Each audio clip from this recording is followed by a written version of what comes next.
Hi, in this video, we're going to take a look at how you can set the sound equalizer to normal, pop, classic, jazz, rock, or custom on the Samsung Galaxy S21 series. First, tap on the home key to go back to your home screen.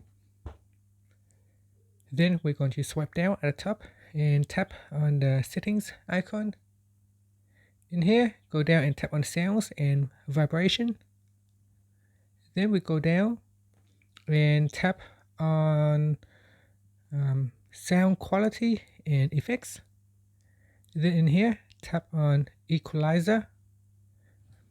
Now by default it is set to normal. You could set it to pop, classic, jazz, rock, or custom.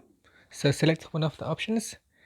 And then finally you can tap on the home key to go back to your home screen.